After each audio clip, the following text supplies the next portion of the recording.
మీ అందరితో కలిసి దేవాది దేవునిని ఆరాధించటానికి, మహిమపరచటానికి ప్రభువిచ్చిన ఇటు భాగ్యమునకై మొదటిగా దేవాది దేవునికి స్తుతులు స్తోత్రాలు చెల్లిస్తూ ఉన్నాను. హల్లెలూయా, హల్లెలూయా. వాక్యములోనికి వెళదాం. కీర్తనల గ్రంథం 18వ కీర్తన, కీర్తనలు 18, 20 నుంచి 24 వచనాలు. నా నీతిని బట్టి చదువు. యెహోవాకు నా ప్రతిఫలం ఇచ్చెను, నా నిర్దోషత్వాన్ని బట్టి నాకు ప్రతిఫలం ఇచ్చెను. యెహోవా మార్గములను నేను అనుసరించుచున్నాను. భక్తిహీనుడనై నేను నా దేవుని విడిచిన వాడను కాను. ఆయన న్యాయ విధులన్నిటినీ నేను లక్ష్య పెట్టుచున్నాను. ఆయన కట్టడలను త్రోసివేసిన వాడను కాను. దోషక్రియలు నేను చేయనొల్లకుంటిని, ఆయన దృష్టికి నేను యథార్థుడనైతిని.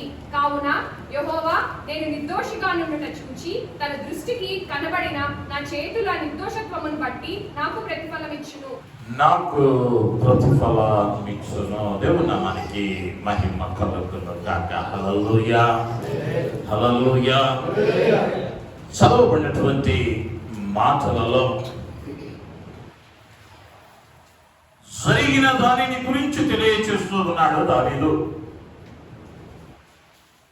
20వ వచనములో నా నీతిని బట్టి యెహోవా నాకు ప్రతిఫలం ఇచ్చెను, నా నిర్దోషత్వమును బట్టి నాకు ప్రతిఫలము ఇచ్చెను.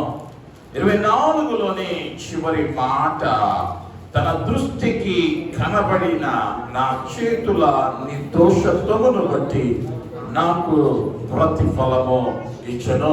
దేవునికి మహిమ కలుగును గాక. దేవుడు నాకు ప్రతిఫలం ఇచ్చాడు, దేవుడు నాకు ఆశీర్వాదం ఇచ్చాడు అని దావీదు చెబుతూ ఉన్నాడు. ఎప్పుడయ్యా ఈ సంఘటన లేదా ఈ మాటలో దావీదు భక్తుడు ప్రతిఫలాన్ని పొందుకొని మాట్లాడుతూ ఉన్నాడు అన్నది ఆ అధ్యాయపు ప్రారంభ పలుకులలో ఆ పైన చిన్న అక్షరాలలో రాసి ఉంటాడు. సౌలు చేతిలో నుండి, మరణము నుండి తప్పించుకున్న తరువాత, ఓ బహుభయంకరమైన ప్రమాదము బారి నుండి బయటకు వచ్చిన తరువాత దావీదు పలికినటువంటి మాట, ఆయన నాకు ప్రతిఫలము ఇచ్చాడు. ఆయన ప్రతివానికి ప్రతిఫలము ఇచ్చే దేవుడు అని అనటములో సందేహము లేదు. కీర్తనల గ్రంథములోనే 62వ కీర్తన 12వ వచనానికి రాగలిగితే, ప్రభువా మనుషులందరికీ వారి వారి క్రియల చొప్పున నీవే ప్రతిఫలము ఇచ్చుచున్నావు. దేవుని నామానికి మహిమ కలుగును గాక. హల్లెలూయా.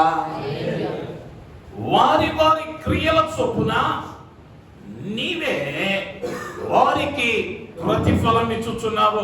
ఎవరికయ్యా అంటే మనుషుల అందరికీ. అది మంచిదైతే మంచి ప్రతిఫలం ఉంటుంది, అది చెడుదైతే చెడు ప్రతిఫలము ఉంటుంది. ప్రతిఫలము పొందుకొనకుండా ఏ మానవుడు తప్పించుకొనటానికి అవకాశము లేదు. అయితే ఈ లోకములో పుట్టిన ప్రతివాడు ప్రతిఫలాన్ని పొందుకోవాలి, ఆ దేవుడిచ్చేటువంటి జీతం తీసుకోవాలి. అయితే కీర్తనాకారుడు మాట్లాడినటువంటి ఆ 18వ కీర్తనలో తాను ఆ ప్రతిఫలము సంతోషదాయకమైనదిగా, శ్రేష్టమైన ప్రతిఫలము పొందుకొనటానికి తానేం చేశాడో, ఎటువంటి స్థితిలో తనకు ప్రతిఫలం దొరికిందో ఒక చక్కని మార్గాన్ని, లేకపోతే ఉపదేశాన్ని, ఆలోచనను మన ముందు ఉంచుతూ ఉన్నాడు. దానిలో గనక 21 నుంచి 23 వచనాలలో ఆ విషయాలను మనం గమనిస్తాం. మొదటిగా 21వ వచనాన్ని చూద్దాం. యెహోవా మార్గమును నేను అనుసరించుచున్నాను. నాకు ఎందుకయ్యా ప్రతిఫలం ఇచ్చాడు ఆయన అంటే, నేనేం చేస్తా ఉన్నానయ్యా అంటే, నా మార్గాన్ని నేను ఎంచుకోలా. నేను ఎవరి మార్గాన్ని అనుసరిస్తా ఉన్నానయ్యా అంటే, యెహోవా మార్గాన్ని. నా సొంత మార్గంలో నేను వెళ్ళటంలా, నా సొంత ఆలోచనకు నేను పని చెప్పలా. నా మార్గం ఎవరిదయ్యా అంటే, ఇంతకు ముందు నా కొరకు నడిచినటువంటి నా ప్రభువు మార్గములో, ఆయన చూపిన మార్గంలో నేను నడుచుచూ ఉన్నాను. ఈనాడు అనేక మంది ఆయన మార్గములో నడవకపోవటాన్ని బట్టి ఆయన ఇచ్చేటువంటి ప్రతిఫలాన్ని అనుభవించలేకపోతా ఉన్నాం. ఆయన మార్గములో నడవటం అని అంటే, ఆయన ఎలా నడవమన్నాడో, ఏం చేయమన్నాడో ముందుగానే మార్గం చూపిన దేవుడు. నేనే మార్గము అని సత్యము, నేనే జీవము అని పలికిన దేవుడు. ఆయనే మార్గం. ఆయనను వెంబడించాలి, ఆయన మార్గంలో నడవాలి. ఆయన మార్గాన్ని అనుసరించాడు భక్తుడైన దావీదు. మోషేతో ఇశ్రాయేలు జనాంగాన్ని బయటకు తెచ్చిన తరువాత దేవుడైన యెహోవా వారికి ముందుగా తెలియజేస్తూ ఉన్నాడు. ద్వితీయోపదేశ కాండంలోనికి వెళితే 5వ అధ్యాయము 33వ వచనము. కాబట్టి మీరు కుడికి గాని ఎడమకే గాని తిరుగక మీ దేవుడైన యెహోవా ఆజ్ఞాపించినట్లు చేయుటకు జాగ్రత్త పడవలెను. మీరు స్వాధీనపరచుకొనబోవు దేశములో మీరు జీవించుచు మేలు కలిగి మీ దేవుడైన యెహోవా మీకు ఆజ్ఞాపించిన మార్గములన్నిటిలో నడుచుకొనవలెను. మీకు ఆజ్ఞాపించిన మార్గములన్నిటిలో నడుచుకొనవలెను. మీరు కుడికైనా ఎడమకైనా తిరగకూడదు. కుడికైనా ఎడమకైనా తిరగకూడదు అని అంటే, ఆ మార్గాన్ని విడిచి అడుగైనను ప్రక్కన పడకూడదు. ఎందుకు పడకూడదయ్యా అంటే, మీరు ఆ పాలు తేనెలు ప్రవహించే దేశంలో దీర్ఘాయుష్మంతులుగా సంతోషంగా ఉండాలి అంటే ఆయనే మార్గం చూపాడు. ఆ మార్గంలో మనం నడవవలసిన వారం. ఆ మార్గంలో నడవటం ఈ లోకములో కొంచెం కష్టమైనదే, క్లిష్టమైనదే. ఎందుకయ్యా అంటే, యేసుక్రీస్తు వారే చెప్పాడు. ఆ మార్గం ఎలాంటిదయ్యా అంటే, ఇరుకైన మార్గం. ఇరుకైన మార్గం. ఇక్కడ నిబంధనలు ఉంటాయి, ఇక్కడ కట్టడలు ఉంటాయి, ఇక్కడ క్రమం ఉంటుంది, ఇక్కడ క్రమం ఉంటుంది. కానీ ఆ మార్గము జీవములోనికి నడిపించే మార్గం. ఆ మార్గములో నడిస్తే ప్రతిఫలము దొరికింది. 1950 ప్రాంతంలో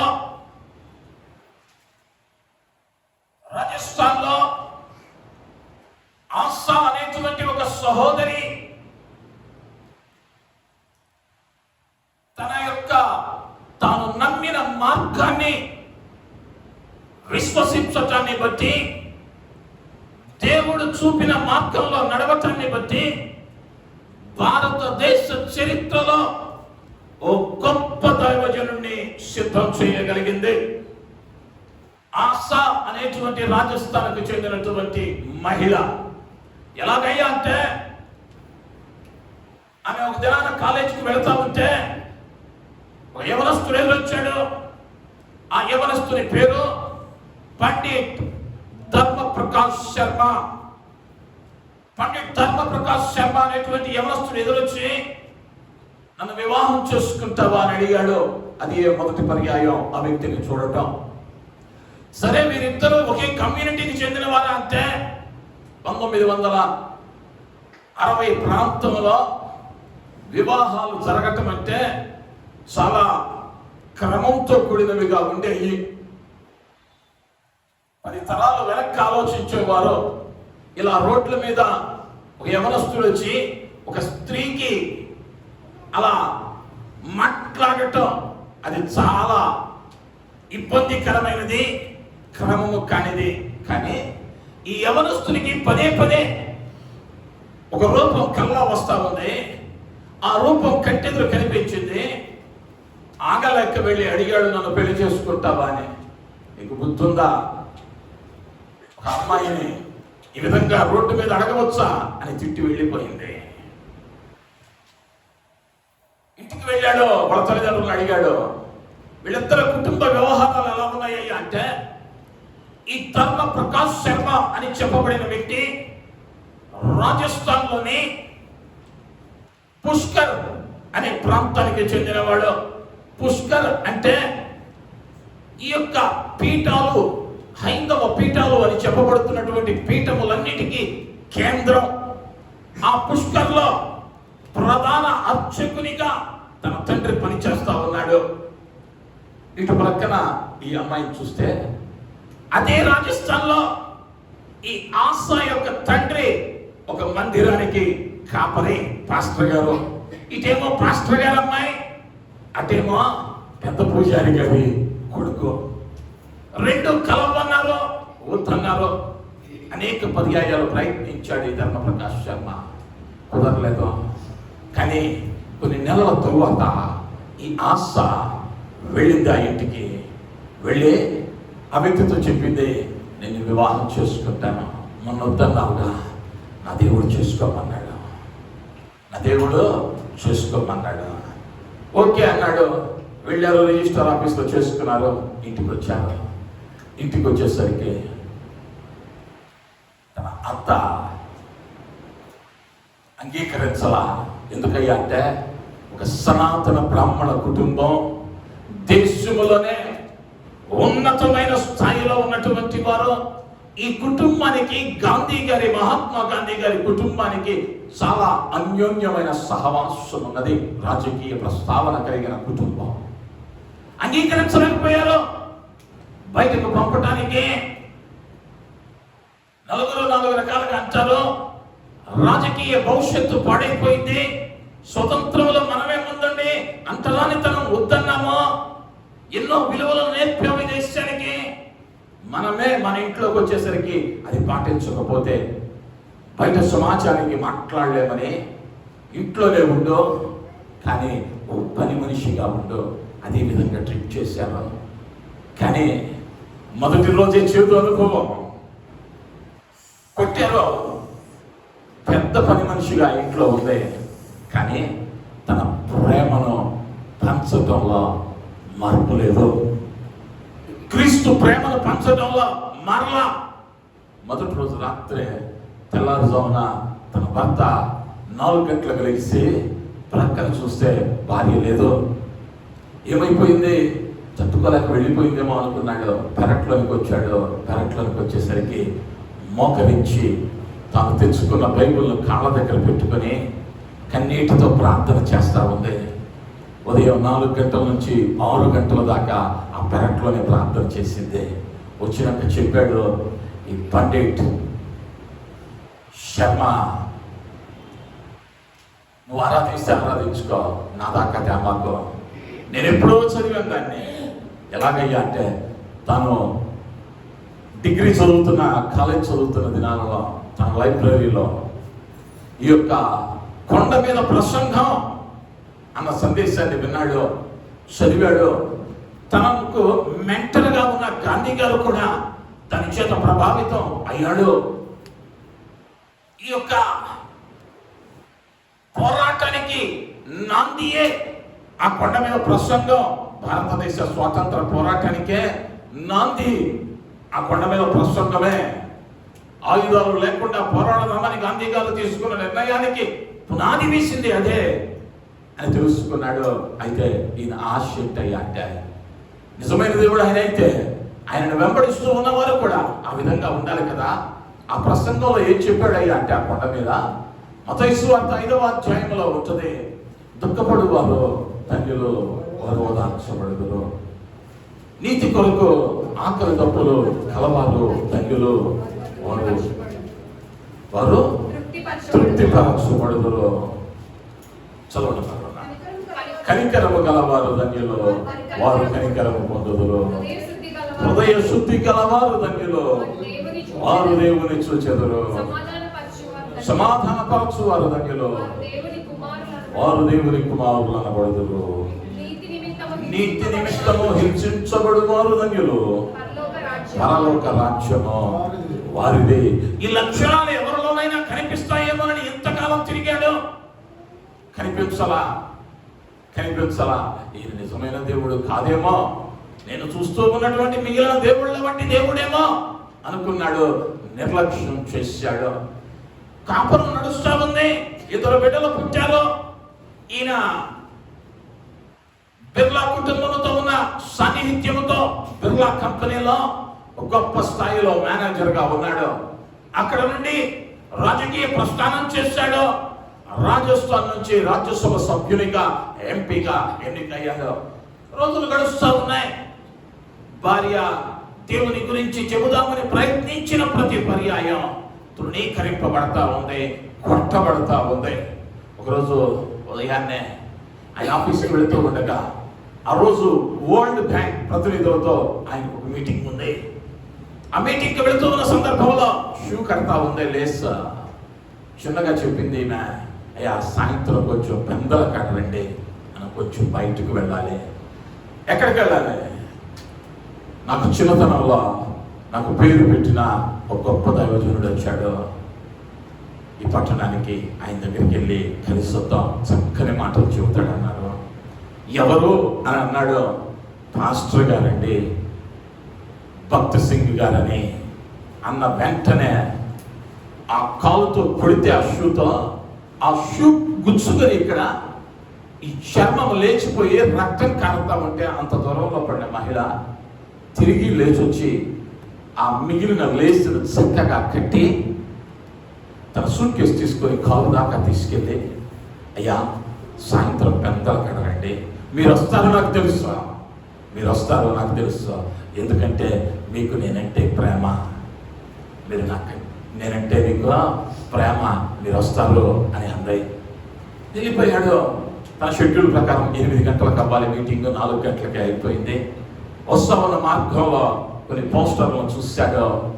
తన ఆలోచన అంతా భక్త్ సింగ్ గారి మీదకి వెళ్ళింది. ఎందుకు? నా భార్య నేను ఎక్కడ చూడలా, కొడితే రక్తం కారుతుంటే ఇంకా దేవుడు అంటుంది. ఈనాడు ఈ 10 ఏళ్ల జీవితంలో ఒక్క మాటైనా నాకు ఎదురు చెప్పిన ఆనవాళ్ళు లేదు. తాను ఎంచుకున్న మార్గంలో కొడుతున్నా కూడా, తిడుతున్నా కూడా, రక్తం కారుతున్నా కూడా బదులు పలకదా. ఇది కదా నేను చదివిన ఆ కొండ మీద ప్రసంగం. నా నిమిత్తము జనులు మిమ్మల్ని హింసించి నిందించి మీ మీద అబద్ధముగా చెడ్డ మాటలెల్లా పలుకున్నప్పుడు మీరు ధన్యులు, సంతోషించి ఆనందించుడే. ఇది కదా యేసు చూపిన ప్రేమ. అసలు భక్త్ సింగ్ గారు ఎలా ఉంటాడో చూసొద్దామని వెళ్ళాడు. అక్కడికి వెళ్ళిన వెంటనే అనేక మంది వెయిట్ చేస్తా ఉంటే భక్త్ సింగ్ గారు రాగానే, అయ్యా ధర్మ ప్రకాష్ శర్మ నీతో మాట్లాడాలి, లోపలికి రమ్మని ఆయన పిలుచుకు వెళ్ళాడు. అతని కొరకు ప్రార్థించాడు. ఎందుకు వచ్చాడో తెలియదు భక్త్ సింగ్ గారికి, కానీ ప్రార్థించాడు. అయ్యా ఈ యవ్వనస్తుడిని ఎందుకు కొరకు తెచ్చావో ఆ కార్యాన్ని నెరవేర్చు అని ప్రార్థించాడు. అప్పటికి ఈ ధర్మ ప్రకాష్ శర్మ అనబడిన వ్యక్తి రాజస్థాన్ ఎంపీగా ఉన్నాడు. అదైన వెంటనే ప్రార్థించి భక్త్ సింగ్ గారు చెప్పాడు, అయ్యా 4 రోజులు నువ్వు నాతో ఉండమని నాకు దేవుడు చెబుతా ఉన్నాడు, నీకు అభ్యంతరం లేదు కదా అంటే వెంటనే ఒప్పుకున్నాడు. 4 రోజులు భక్త్ సింగ్ గారితో కలిసి పరిచర్యలో పాల్గొన్నాడు. ఆ పరిచర్యలో ఆ మొదటి సందేశంలోనే ఈ ధర్మ ప్రకాష్ శర్మ హృదయం కదల్చబడింది. చివరి రోజు బాప్తిస్మం తీసుకున్నాడు. దేవునికి మహిమ కలుగును గాక. హల్లెలూయా, హల్లెలూయా. ఆ తర్వాత 72 ప్రాంతంలో భారతదేశానికి ఎమర్జెన్సీ వచ్చింది. ఇందిరాగాంధీ జైల్లో ఉంది. ఇందిరాగాంధీకి వెళ్ళి సువార్త ప్రకటించాడు. ఆ కృతజ్ఞతతో వెళ్ళి చెప్పాడు, అమ్మా నీ పదవి పోయిందని కంగారు పడద్దు, నేను ప్రార్థన చేస్తా ఉన్నా, యేసు చాలా గొప్పవాడు, నువ్వు కూడా ప్రార్థన చేయి, తిరిగి నీ దేశాన్ని నీకు అప్పగిస్తాడు, నువ్వు ప్రధాని అవుతావు అని ప్రార్థించి వచ్చాడు. ఆమె తిరిగి వచ్చిన తరువాత ఆయనకు ఒక ఆఫర్ ఇచ్చింది. భారత రాష్ట్రపతి అభ్యర్థిగా ధర్మ ప్రకాష్ శర్మను నామినేట్ చేద్దామని అంటే ఈయన అన్నాడు, అమ్మా నాకొద్దు, నేను దేవుని పని చేయాలి అని సున్నితంగా రాష్ట్రపతి పదవిని తిరస్కరించిన వ్యక్తి సాధారణమైన వాడు కాదు. కారణం అంతటి గొప్ప వ్యక్తి, అంతటి రాజకీయ ఉద్దండుడు మార్చబడటానికి కారణం ఏమైందయ్యా అంటే ఆ ఇంటిలో ఉన్నటువంటి ఒక్క మహిళ ఎంచుకున్న మార్గం. ఈరోజు మనం ఆయన మార్గంలో నడుస్తూ ఉన్నాం అనుకుంటూ ఉన్నాం.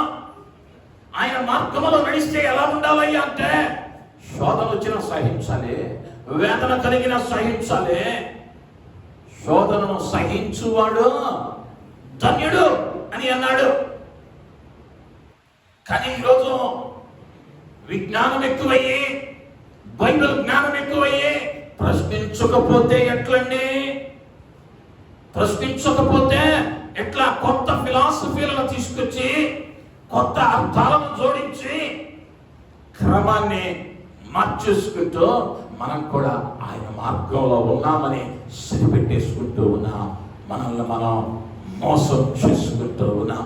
ఆయన మార్గంలో ఉంటే, సిలువ వేస్తా ఉంటే ఆయన అన్నాడు, వీళ్ళు ఏం చేస్తా ఉన్నారో వీళ్ళకి తెలియదయ్యా, వీరినే క్షమించు. ముఖము మీద ఉమ్మి వేసిన వాడిని క్షమించిన దేవుడు.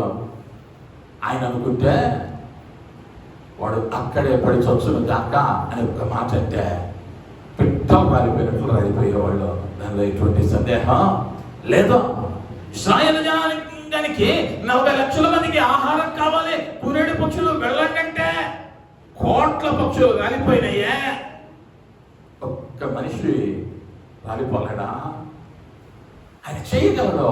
కానీ ఆయన చూపిన మార్గం, ఆ మార్గాన్ని అనుసరించి నీవైనా నేనైనా నడవాలి.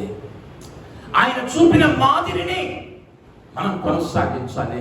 ప్రతిఫలం అది శ్రేష్టమైనదిగా ఉండాలి అంటే ఆయన మార్గాన్ని మనం అనుసరించు వారముగా మనం ఉండాలి.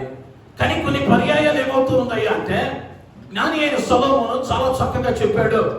సామెతల గ్రంథం 16వ అధ్యాయం 25వ వచనం, ఒకని మార్గము వాని దృష్టికి యథార్థముగా కనబడును, అయినను తుదకు అది మరణమునకు చేరును. వానికి ఎలా ఉన్నదయ్యా వాని మార్గం అంటే?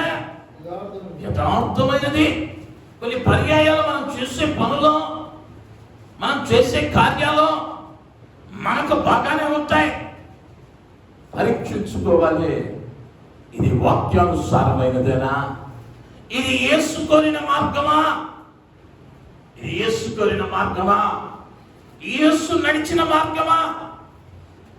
లేదా యెహోవా దేవుడు ప్రకటించిన మార్గమా ఇది అని ప్రశ్నించుకోవలసిన అవసరం ఎంతైనా ఉన్నది. మన మార్గం యథార్థమైనదిగా కనిపిస్తుంది. ఆ మార్గాన్ని కనుక కొనసాగించామనుకో, ఆయన మార్గాన్ని విడిచి నీ మార్గాన్ని ఎంచుకుంటే అది మరణము వైపునకు నడిపిస్తుంది. అయితే 37వ కీర్తనలో 34వ వచనంలో కీర్తనకారుడు అంటాడు, యెహోవా కొరకు కనిపెట్టుకొని ఉండుము, ఆయన మార్గమును అనుసరించుము, భూమిని స్వతంత్రించుకున్నట్లు ఆయన నిన్ను హెచ్చించును. ఆయన మార్గాన్ని అనుసరిస్తే ఏమైతాయి అంటే భూమిని స్వతంత్రించుకున్నట్లు ఆయన నిన్ను హెచ్చించును.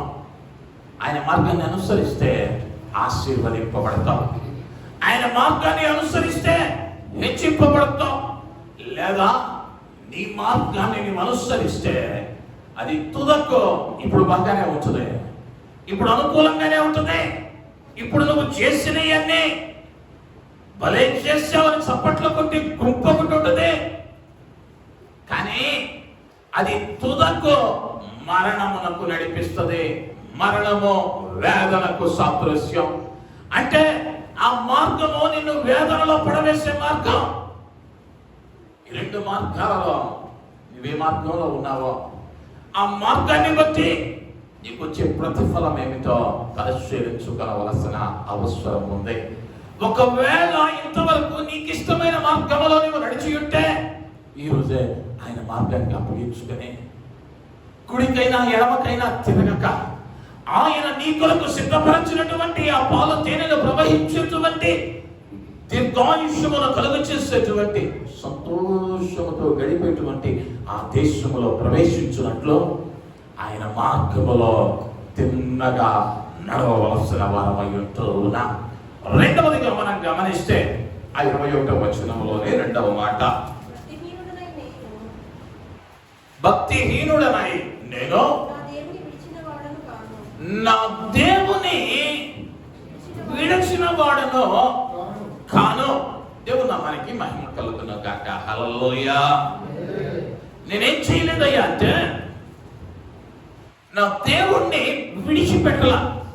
నా పరిస్థితిని బట్టి, నాకున్నటువంటి ఇబ్బందిని బట్టి. అక్కడ జరిగిన ఇబ్బంది ఏంటయ్యా అంటే మేలు చేయటానికి వెళ్ళాడు ఇశ్రాయేలు జనాంగానికి. గొల్యాతును చంపాడు, మేలు చేశాడు. మేలుకు ప్రతిగా ఇప్పుడు కీడు సంభవించింది. సౌలు చంపటానికి పరిగెడుతూ ఉన్నాడు. సౌలు నన్ను చంప తరిమినా నేను నిలవబడటానికి నీడలేని స్థితి నాకు సౌలు కలిగించినా నేనేం అవ్వలేదయ్యా అంటే దేవునిని విడిచిపెట్టలా. హల్లెలూయా, హల్లెలూయా. చేసిన కార్యానికి వ్యతిరేకంగా నాకు రావాల్సింది ఏంటయ్యా అంటే రాజు మాట ఇచ్చినట్లుగా ఆయన కుమార్తెనిచ్చి నాకు వివాహం చేసి రాజ్యంలో సగభాగం నాకు రాసివ్వాలి. కానీ నన్నేం చేస్తున్నాడయ్యా అంటే చంపటానికి తరుముతా ఉన్నాడు. కొండలకు, గుట్టలకు, అడవులకు, ఎడారులకు పరిగెడుతూ ఉన్నవానిగా ఉండి ఆ పరిస్థితుల మధ్యలో కూడా, ఆ వేదన మధ్యలో కూడా నేనేం కాలేదయ్యా అంటే నా దేవుని విడిచిపెట్టలేదు. కాబట్టే ఆయన నాకేమిచ్చాడయ్యా అంటే ప్రతిఫలం ఇచ్చాడు. ఆయన నాకు ప్రతిఫలం ఇచ్చాడు. అనేక పర్యాయాలు మన జీవితాలలో ఎలా ఉంటుందయ్యా ఆయనను వెంబడించడం అంటే ఏదో మేలు కలిగినప్పుడు, ఏదో సంతోషం ఉన్నప్పుడు, ఏదో చేతిలో 10 రూపాయలు ఉన్నప్పుడు, లేదా 10 రూపాయలు అవసరం ఉన్నప్పుడు దేవుని దగ్గరికి వస్తాం. ఈరోజు సమాజంలో మనం గమనిస్తే దేవుడు ఆశీర్వదించేంత వరకు అయ్యా ఆశీర్వదించు, అయ్యా ఆశీర్వదించు, అయ్యా ఆశీర్వదించని గంటల తరబడి మందిరాలలో కూర్చొని ప్రార్థనలు చేస్తారు. దేవుడు ఒక మంచి స్థాయి ఇచ్చాడు అనుకుందాం, మంచి ఆశీర్వాదం ఇచ్చాడు అనుకుందాం. ఇప్పుడు అడిగితే అయ్యా మందిరానికి రావటానికండి టైం అండి లేదండి. ఇప్పుడు ఏమయ్యారు వీళ్ళు? దేవునిని విడిచి ఆశీర్వాదము మీద ఆనుకున్న వారిగా మార్చబడుతూ ఉన్నారు. అనేక పర్యాయాలు దేవునిలో ఉన్నామనుకుంటున్నాం, దేవుడే ఆశీర్వదించాలనుకుంటున్నాం, కానీ ఆయనను విడిచి దూరమైపోతా ఉన్నాం. ఆయనను విడిచి లోకం వైపు చూస్తే, లోకాశల వైపు చూస్తే, లేదా వివిధ కారణాలను మనవట్టు పెట్టుకొని దేవునికి దూరమైపోతూ ఉన్నాం, లేదా దేవునిని విడిచిపెట్టేటువంటి వారంగా మార్చబడుతూ ఉన్నాం. యోబు గ్రంథంలో యోబు అంటాడు 23వ అధ్యాయము 12వ వచనానికి వస్తే ఆయన పెదవుల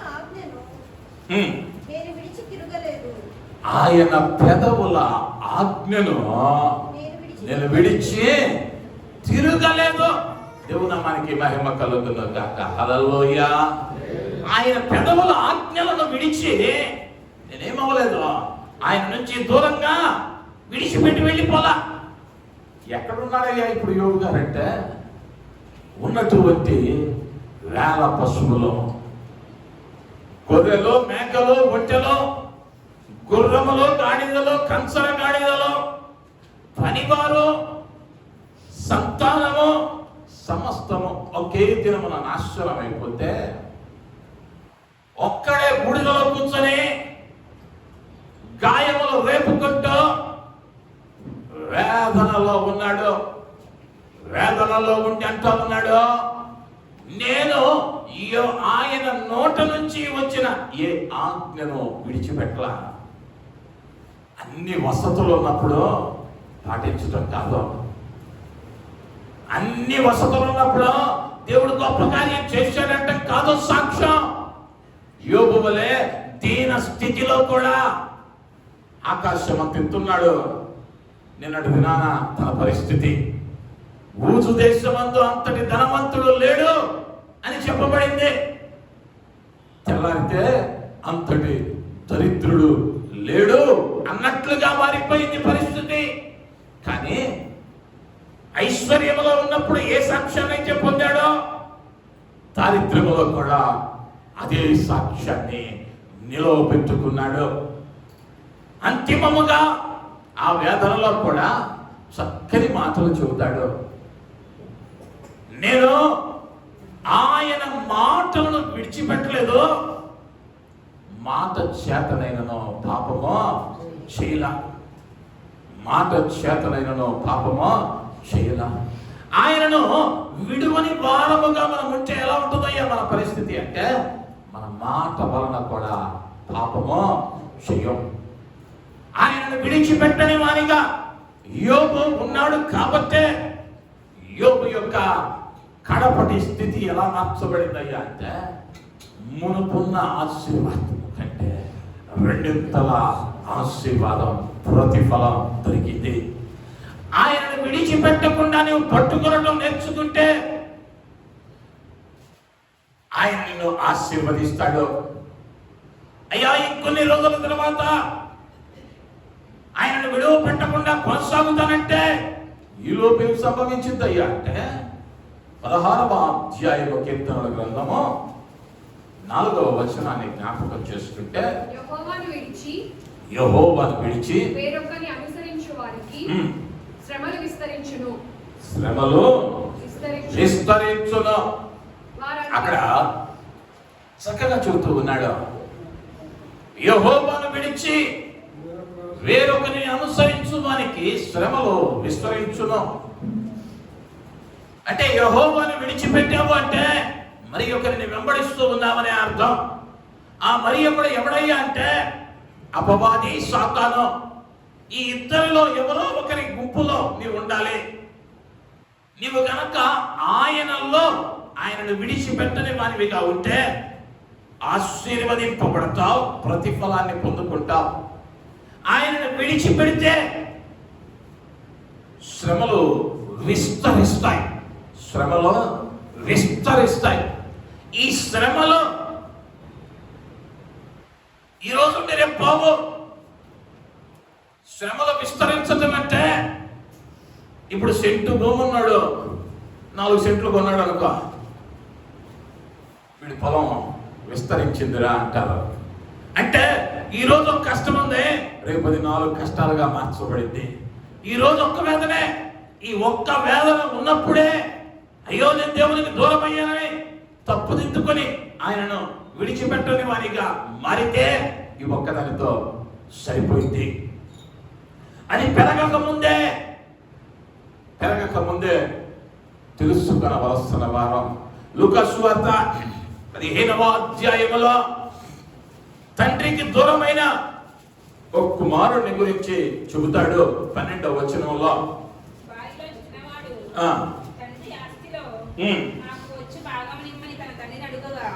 అతడు వారికి తన ఆస్తిని పంచిపెట్టాడు. కొన్ని దినములైన తరువాత ఆ చిన్న కుమారుడు సమస్తమును కూర్చుకొని దూరదేశం ప్రయాణమైపోయి ఉమ్. అతడు తన ఆస్తిని దుర్వ్యాపారం వలన పాడు పాడు చేస్తును. అదంతయు ఖర్చు చేసిన తరువాత ఆ. ఆ దేశమందు గొప్ప కరువు రాగా ఆ దేశమందు గొప్ప కరువు రాగా, చాలా మంది ఉన్న మనకి మహిమ కలుగును గాక. హల్లెలూయా, హల్లెలూయా. ఈ కుమారుడు యేసుక్రీస్తు వారు ఉపమానంగా చెప్పినటువంటి సంఘటన. ఈ కుమారుడు తండ్రి ఇంటి నుంచి వెళుతూ ఉన్నప్పుడు ఎలా వెళ్ళాడయ్యా అంటే ఐశ్వర్యవంతునిగా వెళ్ళాడు, ధనము కలిగిన వానిగా వెళ్ళాడు, ఆరోగ్యము కలిగిన వానిగా వెళ్ళాడు, తృప్తి కలిగిన వానిగా వెళ్ళాడు. కానీ ఎప్పుడైతే తండ్రిని విడిచిపెట్టాడో ధనము పాడైపోయింది, ధనము పోయింది, స్నేహితులు విడిచిపెట్టారు, ఉన్న ఆస్తి అక్కరకు రాలేదు, ఆ పందులు తినేటువంటి ఆహారం తినేంతగా తన స్థితి మార్చబడింది. ఆ దీన స్థితిలో నిన్నేమో ఐశ్వర్యవంతుడే తండ్రిని విడిచేసరికి శ్రమలేమని అంటే మొదటిగా ఆహారం లేదు, రెండవదిగా పని దొరకలా, ఏ పని దొరక్కపోయేసరికి పందులు కాయటానికి వెళ్ళాడు. ఇప్పుడు ఆకలైంది, పందుల పుట్టు తినడానికి సిద్ధపడ్డాడు. అయితే వాడు బుద్ధి వచ్చి తిరిగి తండ్రి ఇంటికి రాగా పోగొట్టుకున్న ఐశ్వర్యం తిరిగి, పోగొట్టుకున్న ఘనత తిరిగి, పోగొట్టుకున్నటువంటి నెమ్మది తిరిగి పొందుకున్న వానికి కాబట్టి ఉన్నాడు. దేవునిని విడిచి వేరొకరిని వెంబడించువానికి శ్రమ, కానీ ఆయనను వెంబడించువానికి ఏ లోటు కొదువై ఉండదు అన్న విషయాన్ని జ్ఞాపకం చేస్తూ ఉన్నాను. అనేక పర్యాయాల్లో, అనేక సందర్భాలలో చిన్న చిన్న కార్యాలకు, చిన్న చిన్న విషయాలకు, చిన్న చిన్న లబ్ధి కొరకు ప్రభు నేను చేస్తా ఉన్నామయ్యా అంటే ప్రక్కన పెట్టేస్తూ ఉన్నా, లేదా ప్రభువును విడిచిపెడతా ఉన్నా. పేతురు మనకు తెలుసు, రోమా సైనికులు ఎక్కడ బంధిస్తారోనని ఆయన ఎవరో నాకు తెలియదు అని ముమ్మారు బొంకిన వాడు. ఆ మూడవ పర్యాయం బొంకిన తరువాత ఒక చరిత్రకారుడు రాశాడు, యేసన్న మాటలు గుర్తొచ్చి ఆ తదుపరి దినము నుండి కోడి కూసిన ప్రతి పర్యాయం మోకరించి కన్నీటి పర్యంతమయ్యేవాడట.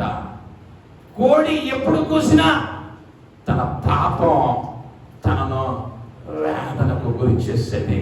ఆ చరిత్రకారుడు రాశాడు, కన్నీరు కార్చి కార్చి అక్కడ దారులుగా మచ్చలు ఏర్పడ్డాయంట పేతురు గారికి. కారణం తన తప్పును గ్రహించగలిగాడు. ఏ కారణాన్ని బట్టి దేవుని విడిచిపెడతా ఉన్నావో, ఏ కారణాన్ని బట్టి దేవునికి దూరం అవుతూ ఉన్నావో గ్రహించుకుని ఆయన దగ్గరకు రాగలిగితే నీ కొరకు గొప్ప విందును ఆయన సిద్ధం చేసి ఉన్నాడు. హల్లెలూయా, హల్లెలూయా. చాలా సందర్భాలలో ఉదాహరణకు ఒక సంఘటన జ్ఞాపకం చేస్తాను. విదేశాలలో, ఇంగ్లాండ్ దేశంలో ఒక బీర్ ఫ్యాక్టరీ ప్రక్కనే ఒక మందిరం ఉంది. బీర్ ఫ్యాక్టరీ ప్రక్కనే మందిరం ఉంది. బీర్ ఫ్యాక్టరీ నుంచి విడుదల చేసే వ్యర్థాల వలన బహుభయంకరమైనటువంటి దుర్వాసన వస్తుంది. ఆ దుర్వాసన వలన మందిరానికి ఇబ్బందిగా ఉంది. మందిరంలో ప్రకటించారు సంఘ పెద్దలు, 3 రోజులు ఉపవాసం ఉందాం, ఈ ఫ్యాక్టరీని దేవుడు ఇక్కడి నుంచి తీసేయాలి, ఈ ఫ్యాక్టరీని ఇక్కడి నుంచి దేవుడు తీసేయాలి. మందిరం 3 రోజులు ఉపవాసం ఉన్నారు. భారంగా, అయానికి అసాధ్యమైనది లేదు, కొండలను పెగిలించగలిగినటువంటి కార్యాలను నువ్వు చేశావు అని గొప్ప ఉద్యమంతో 3 దినాలు ఉపవాస కోరికలు జరిగాయి. 4వ రోజు బీర్ ఫ్యాక్టరీలో అగ్ని ప్రమాదం సంభవించి ఫ్యాక్టరీ కాలిపోయింది. ఆ ఫ్యాక్టరీలో పనిచేసే వారు ఎవరో చెప్పారు ఆ యాజమాన్యానికి, అయ్యా నిన్నటిదాకా ఆ పక్కన ఉన్న చర్చి వాళ్ళు మీకోసం ప్రార్థన చేశారు, ఈ ఫ్యాక్టరీ ఇక్కడ ఉండకూడదని ఫ్యాక్టరీ వాళ్ళు ప్రార్థన చేశారు, చర్చి వాళ్ళు ప్రార్థన చేశారు ఫ్యాక్టరీ వెళ్ళిపోవాలని, అందువల్ల ప్రమాదం జరిగింది అని యాజమాన్యానికి చెప్పారు. వెంటనే ఈ యాజమాన్యం కోర్టులో కేసేసింది. మాకు జరిగిన నష్టపరిహారం ఫలానా చర్చి వాళ్ళు కట్టాలి, ఎందుకయ్యా అంటే ఈ ఫ్యాక్టరీని తీసేయమని వాళ్ళు యేసుకు ప్రార్థన చేశారు, యేసు మా ఫ్యాక్టరీని తగలబెట్టాడు. ఇప్పుడు సంఘ పెద్దలకు నోటీస్ వచ్చింది, రేపు పొద్దున కోర్టుకి వెళ్ళాలి. వెళ్ళారు. జడ్జి గారు అడుగుతున్నాడు, అయ్యా ఆ ఫ్యాక్టరీ తగలబడటానికి మీ ప్రార్థనే కారణమని మీరు యేసు చెప్పారని, యేసే చేశాడని ఆయన వాదిస్తూ ఉన్నాడు. నిజమేనా అన్నాడు జడ్జి గారు.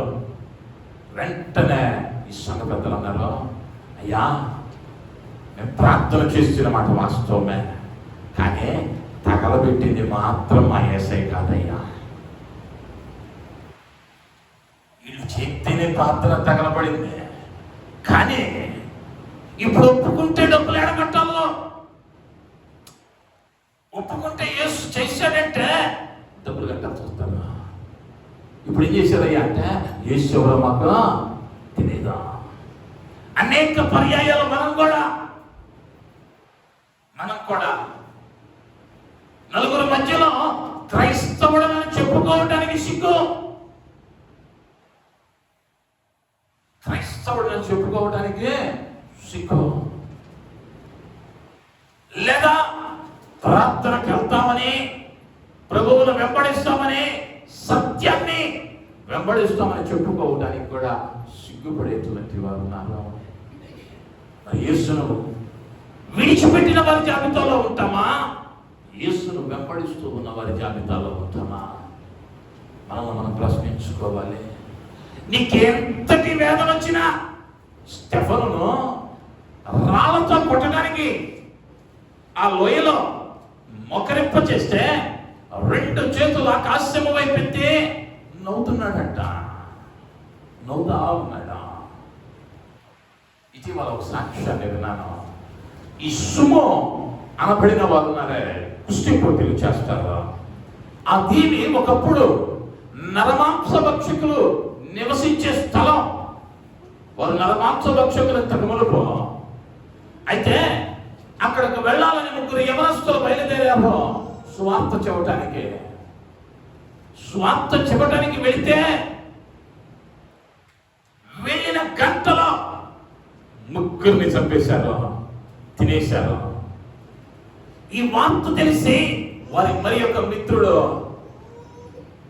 ఆ మిషనరీ సంస్థకు లెటర్ రాశాడు, అయ్యా నేను వెళ్తాను 4వ వానిగా. మిషనరీలు అన్నారు, అయ్యా నిన్నే కదా 3 వెళ్ళారు, గంట కూడా బ్రతకల, కొంత సమయం తీసుకుందాం అని అన్నారు. ఈయన ఒకటే అడిగాడు వాళ్ళని, అయ్యా నేను అక్కడికి వెళ్ళి బ్రతుకుతానని నేను చెప్పటం వల్ల నేను అక్కడికి వెళ్ళి 12 గంటలు బ్రతికితే చాలు, 12 గంటలు బ్రతికితే చాలు, నా దేవుడు ఆ ద్వీపాన్ని నా దేవుని కొరకు సంపాదిస్తాడు అని చెప్పి మరి అభ్యర్థన మేరకు వారిని అనుమతి ఇచ్చారు. ఆయన పేరు గుర్తు రావటం లేదు నాకు.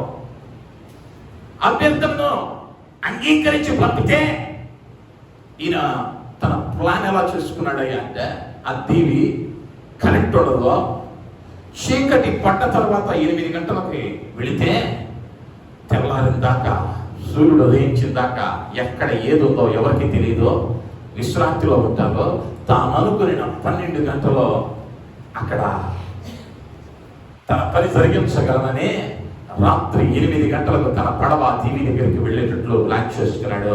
8 గంటలకు దిగాడు, దీవిలోనికి అడుగు పెట్టాడు, మోకరించాడు, ప్రార్థిస్తూ ఉన్నాడు. తెల్లవారుజాముకు ఆ ద్వీపవాసులు చూశారు 10 గంటల తర్వాత ఈయనను. ఈ 10 గంటలు ప్రార్థనే, ఈ 10 గంటలు కన్నీరే. వచ్చారో పట్టుకున్నారో, వాళ్ళ సాంప్రదాయం ప్రకారం ఎవరైనా ఆహారానికి ఒక మనిషి దొరికితే ఆ ఊరంతా తప్పెట్లు వేసి ఒక పండగలాగా చేసి వారిని బ్రతికుండగానే కొరుక్కొని తినేస్తారు. ఇప్పుడు ఈ వ్యక్తి కట్టేశారు, వాళ్ళ భాషలో పాటలు పాడుతున్నారు, వాళ్ళ భాషలో పాటలు పాడతా డబ్బులు పడతా ఉంటే ఈయన కూడా ఇంకో గొప్ప విషయం ఏంటయ్యా అంటే వారి భాష ఈయనకి రాదు, ఈయన భాష వారికి రాదు. ఇద్దరికి భాష రాదు, కానీ దేవుడు కార్యం చేస్తాడని వెళ్ళాడు. కట్టేశాడు, వాళ్ళు పాటలు పాడుతూ ఉంటే ఈయన కూడా పాట పాడుతున్నాడు, ఈయన కూడా పాట పాడుతున్నాడు. దేవుని స్తుతిస్తూ, అయ్యా ఈ ప్రార్థనాన్ని మాకు ఇస్తున్నందుకు వందనాలని పాట పాడుతూ ఉన్నాడు. వీళ్ళకి అర్థం కాల, అరే చంపైపోతున్నా పాట పాడతాడేంటిడు అని ప్రక్కన ఉన్నవాడు వచ్చి తన పెరివిని కొరికేశాడు, కొరికి తినివేశాడు. రక్తం కారుతుంది, అయినా పాట పాడుతున్నాడు. అవతల ఉన్నాడు వచ్చి నాలుకను బయటకు లాగి, ఈ నాలుక ఉండటం వల్ల కదా పాడుతున్నావని ఆ నాలుకను కొరుక్కుని తినేసాడు. నోరంతా రక్తం, అయినా పాడుతున్నాడు. ముఖములో ఎంతైనా కన్నీటి చుక్క కనిపించల్లా ఆనందంగా పాడుతున్నాడు. ఆశ్చర్యపోయారు. అరే చంపేస్తుంటే ఆనందంగా పాట పాడతాడేంటి వీడు అని ఆలోచించారు. ఆయన దగ్గర ఉన్నటువంటి గ్రంథాలలో చంపేశారు ఆయన్ని. చనిపోయిన తర్వాత ఆయన సామాను వెతుకుతూ ఉంటే బైబిల్ గ్రంథం దొరికింది. దానిని తెలిసిన వారి చేత తర్జుమా చేయించుకున్నారు, ఆ గ్రంథాన్ని చదివారు. ఆ దీవే దేవుని కొరకు మార్చబడినదిగా మారింది. హల్లెలూయా.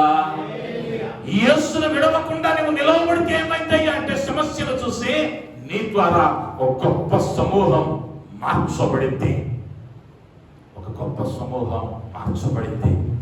నీవే ఏదో ఆశపడి ఆయనను విడిచిపెడితే నీ వలన అనేక మంది చీకటిలో మరిగిపోయే ప్రమాదం ఉన్నది. జాగ్రత్త పడవలసిన వారమై ఉంటున్నా. మొదటిగా ఆయన ప్రతిఫలం ఎవరికి ఇస్తాడయ్యా అంటే ఆయన మార్గము అనుసరించే వారికి.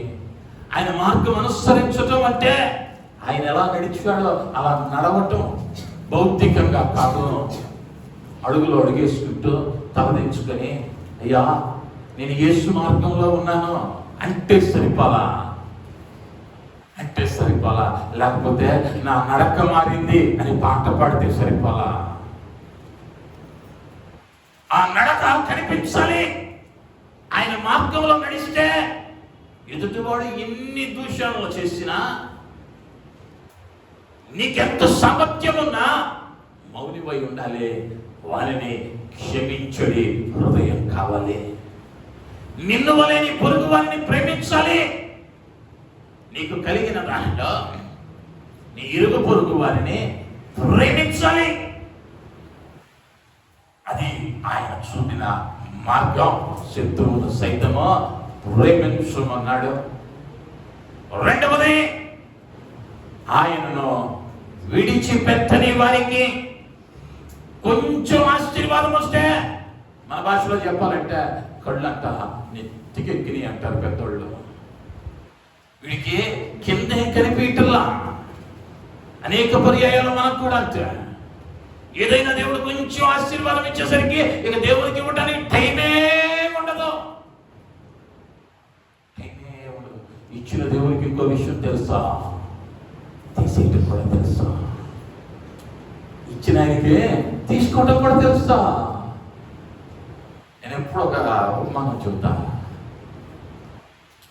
ఒక పిల్లవాడు వచ్చాడు, ఒక యవనస్తుడు వచ్చాడు. అయ్యా 100 రూపాయలు జీతం అయ్యా, కష్టంగా ఉందయ్యా, నా జీతం పెరిగితే బాగుంటుందయ్యా అన్నాడు. దేవుడు మార్గం చెప్పాడు. అరే 1000 రూపాయలు చేస్తా, 100 రూపాయలు నాకు ఖచ్చితంగా తీసుకొచ్చివ్వా. సరేనయ్యా అన్నాడు. 1000 రూపాయలు జీతం వచ్చింది. కొంచెం జీతం పెరిగేసరికి అవసరాలు పెరిగాయి. మళ్ళా వెళ్ళాడు, అయ్యా 1000 రూపాయలు కూడా సరిపోవట్లేదయ్యా, నీ మాట చెప్తున్నాను కదా, మళ్ళా జీతం పెంచయ్యా అన్నాడు. సరే ఈసారి 10,000 రూపాయలు చేస్తానన్నాడు. 10,000 రూపాయలు చేశాను, ఇప్పుడు నాకు ఎంత ఇవ్వాలి అన్నాడు. 1000 రూపాయలు ఇవ్వాలయ్యా, ఇస్తానయ్యా. ఇవ్వటం ప్రారంభించాడు. కొన్ని రోజులు గడిచాయి, అవసరాలు పెరిగాయి. అయ్యా మళ్ళా సరిపోవట్లా. ఇప్పుడు 1,00,000 రూపాయలు చేశాడు, ఇప్పుడు ఎంత ఇవ్వాలి? 10,000 ఇవ్వాలి. సరే 1,00,000 రూపాయలు ఇస్తున్నాడు కదా, 10,000 ఇవ్వాలి కదా అని కొంచెం మనసు ఒప్పుకోవట్లా ఇస్తున్నాడు, ఇబ్బందితో ఇస్తున్నాడు. ఇప్పుడు మళ్ళా ఏ చెట్టు కాగాలి అన్నట్టు మళ్ళా అవసరాలు పెరిగాయి. మళ్ళా వెళ్ళాడు. ఇప్పుడు 10 లక్షలు అయింది. 10 లక్షలు అయింది. ఇప్పుడు ఎంత ఇవ్వాలి? 1,00,000 ఇవ్వాలి. ఇప్పుడు మనసు అస్సలు అంగీకరించట్లా. 1,00,000 రూపాయలు ఇవ్వాలా, 1,00,000 రూపాయలు ఇవ్వాలా. ఇంతకుముందు నా సంవత్సర జీతం అది, ఇంతకుముందు నా సంవత్సర జీతం అది. ఆ 1,00,000 రూపాయలు ఉంటే అక్కడ ఒక ఇల్లు కొనుక్కోవచ్చు, ఇక్కడ ఒక పొలం కొనుక్కోవచ్చు, నా బిడ్డలకు ఏదైనా చేయొచ్చు అన్న ఆలోచన వచ్చింది. ఇప్పుడు 2 నెలలు చూశాడు దేవుడు. 3వ నెల మందిరానికి రాగానే మాట్లాడాడు, నాయనా నీకు 10 లక్షలు ఇస్తే వాడటం చేతకాటల్లా, నువ్వు దేని ఎప్పుడు నమ్మకం ఉన్నావయ్యా నన్ను విడవకుండా అంటే 100 రూపాయలు ఉన్నప్పుడు బాగున్నావు, మళ్ళా ఎక్కడికి వెళ్ళమన్నాడు అయ్యా అంటే 100 రూపాయల ఉద్యోగానికి మళ్ళా పంపాడు. నీ స్థితి పడిపోకముందే ఆయనను విడిచిపెట్టక, ఆయన ఇచ్చిన ఆశీర్వాదం నీ నుంచి దూరం అవ్వకముందే ఆయన విడిచిపెట్టక, ఆయనతో ఉంటే పరిస్థితులు ఎలాగైనా రావచ్చు, కానీ ఆయన విడువక మనం వెంబడించగలిగితే నిశ్చయముగా యోబును ఆశీర్వదించిన దేవుడు ఒక్క కుటుంబాన్ని మాత్రం జ్ఞాపకం చేసి నేను ముగిస్తాను. లూకా సువార్త 1వ అధ్యాయము 5-6 వచనాలలో జకరియా ఎలిజబెత్ అనే కుటుంబం ఉంటది. హేరోదు దినములలో ఒక యాజకుడు ఉండెను. అతని భార్య అహరోను కుమార్తెలలో ఒకతే. ఆమె పేరు ఎలిజబెత్. వీరిద్దరూ ప్రభువు యొక్క సకలమైన ఆజ్ఞల చొప్పున న్యాయ విధుల చొప్పునను నిరపరాధులుగా నడుచుకొనుచు దేవుని దృష్టికి నీతిమంతులై ఉండిరి. ఆయన న్యాయ విధులను విడిచిపెట్టక యథార్థంగా ఉంటూ ఆయన కట్టడలను అనుసరించారు. వీరు నీతిమంతులని యేసుక్రీస్తు వారు పరిశుద్ధాత్మ దేవుడు వ్రాయించి ఉన్నాడు. వీరికి సమస్య ఉంది, సంతానము లేదు. ఎలిజబెత్ బహుకాలము గడిచిన వృద్ధులుగా ఉన్నారు. జకరియా ఎలిజబెత్ల తర్వాత మాటల్లో మనం గమనిస్తాం. అయితే వీరు నడిచిన మార్గాన్ని బట్టి, వీరు దేవునిని విడవకుండా దేవునిలో నిలిచి ఉండటాన్ని బట్టి, నీతిమంతులుగా ఉండటాన్ని బట్టి దేవుడు ఏం చేశాడయ్యా అంటే బాప్తిస్మమిచ్చు యోహానును ఆ కుటుంబంలో జన్మింపచేశాడు. లోకరక్షకుడికే బాప్తిస్మమిచ్చే భాగ్యం ఆ వంశానికి దక్కింది. కారణం ఆయన న్యాయ విధులను పాటించారు, నీతిమంతులుగా నిలవబడ్డారు, యథార్థవంతులుగా ఉన్నారు. వేదన ఉంది ఇంటిలో, ఇబ్బంది ఉంది ఇంటిలో, కానీ వీళ్ళేం కాలేదయ్యా అంటే యాజకత్వాన్ని విడిచిపెట్టలా, న్యాయ విధులను విడిచిపెట్టలా. ఎప్పుడైతే నీవైనా నేనైనా ఆయన కార్యాలను విడిచిపెట్టక ఆయనతో ఉంటామో ఆయన ఏం చేస్తాడయ్యా అంటే నిన్ను హెచ్చించేటువంటి దేవుడై ఉంటూ ఉన్నాడు, ఆశీర్వదించు దేవుడై ఉంటూ ఉన్నాడు. దావీదు దగ్గర నుంచి ఈ 2 విషయాలను మనం నేర్చుకోగలిగితే మన కుటుంబాలు ఆశీర్వదింపబడతాయి, మన కుటుంబాలు హెచ్చింపబడతాయి. ఆయన చూపిన మార్గంలో నడిస్తే ప్రపంచాన్ని తలకిందులు చేయువారు ఇక్కడ కూడా ఉన్నారా అని అన్యులు సాక్ష్యమిస్తారు.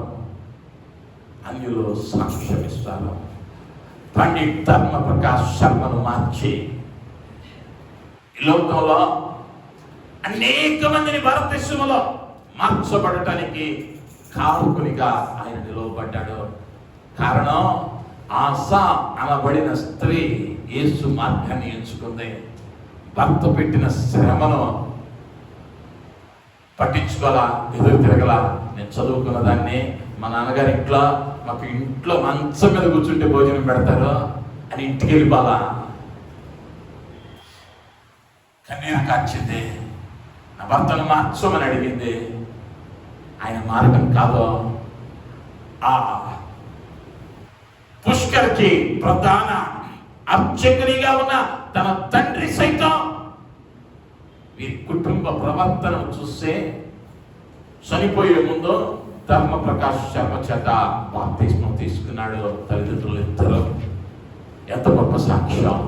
కారణం ఒక స్త్రీ ప్రభువు మార్గాన్ని వెంబడించడం. మరి నీవు నేను ఆయన మార్గాన్ని తూచా తప్పక వెంబడిస్తే మన చుట్టూ ఉన్నటువంటి వారిని బోధ లేకనే ఎంతో మందిని మనం మార్చగలము. మనం పరిశీలించుకోవాలి. రెండవది, ఆయన విడిచిపెట్టకూడదు. ఇబ్బంది వచ్చిందనో, కష్టం వచ్చిందనో, లేకపోతే అక్కడికి వెళితే 10 రూపాయలు లాభం వస్తుందనో మందిరాన్ని, దేవుని విడిచిపెట్టే వారంగా ఉండి ఆయన ఆశీర్వాదాలు పోగొట్టుకోకూడదు. ఎప్పుడైతే ఆ విధంగా ఉన్నామో దావీదు చెప్పినట్లు నీవు నేను చెప్పగలం, ఆయన నాకు ప్రతిఫలము ఇచ్చెను. అటు ప్రతిఫలం నీకును నాకును దేవుడు దయచేయలాగున. తల వంచుదా, కళ్ళు మూసుకుందాం. చిన్న ప్రార్థన. కృప కలిగిన మా యేసయ్య, దయ కలిగిన మా తండ్రి, ఈ బంగారు పాదాలకు వందనాలు, స్తుతులు, స్తోత్రాలు. తండ్రి, అయా నీ లేఖనాలలో నుండి దావీదుకు నీవు ప్రతిఫలం ఇచ్చిన విధానముల గురించి మాతో మాట్లాడావు. నీకు వందనాలు అయ్యా. అయా అట్టి అనుభవం గుండా మమ్మల్ని నడిపించండి. అయినా నీ మార్గంలో నడిచే వారముగా తండ్రి, నిన్ను విడువని వారముగా, నీ ఆజ్ఞలను గైకొన వారముగా అయా నిర్దోషులకు అయా మమ్మల్ని లోపెట్టండి. నీతిమంతులముగా మార్చండి. నీవిచ్చే ప్రతిఫలాన్ని ప్రతి ఒక్కరు అనుభవించే కృపనివ్వాలి. నీ కృప చేత భద్రపరచుమని యేసు నామములో అడుగుతున్నాము తండ్రి. ఆమేన్, ఆమేన్.